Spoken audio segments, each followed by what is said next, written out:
आप सुन रहे हैं सिंगर रविंदर भोजपुरिया के सुमधुर आवाज में ठंडी स्पेशल गीत मेहरारू चाहिए।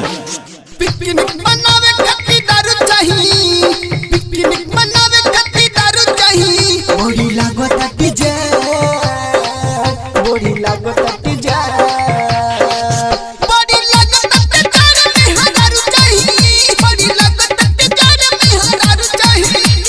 पिकनिक मनावे खट्टी दारू चाहिए, पिकनिक मनावे खट्टी दारू चाहिए। बड़ी लागत डीजे में हजारू चाहिए, बड़ी लागत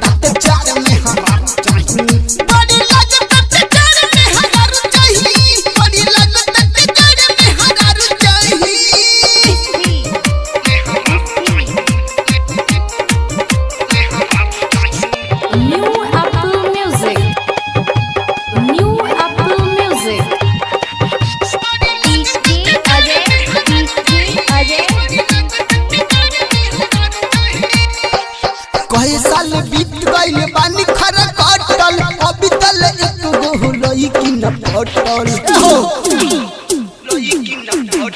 कई साल बीत गइल बानी खरा कटल, अभी तल एक गो लोई की न पटल। संग संगे घूमे खट्टी जरूर चाहिए, संग संगे घूमे खट्टी जरूर चाहिए। बड़ी लागत डीजे, बड़ी लागत डीजे, बड़ी लागत हरारू चाहिए, बड़ी लागत चार में हरारू चाहिए, बड़ी लागत चार में हरारू चाहिए, बड़ी लागत चार में हरारू चाहिए।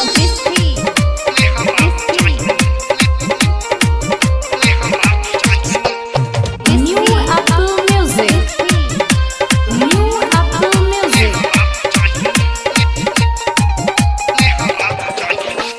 ज्वालाया लकज क्या होई गइल शादी, दिनवा पे दिन मोरा होता बर्बादी। सुनो ना अजय अलग के होई गइल शादी, दिनवा पे दिन मोरा होता बर्बादी। रविंदर भोजपुरिया के फारू चाहिए, रविंदर भोजपुरिया के फारू चाहिए। बड़ी लागत डीजे, बड़ी लागत डीजे, बड़ी लागत में हरारू चाहिए, बड़ी लागत चार में हरारू चाहिए, बड़ी लागत चार में हरारू चाहिए, बड़ी लागत चार में हरारू चाहिए।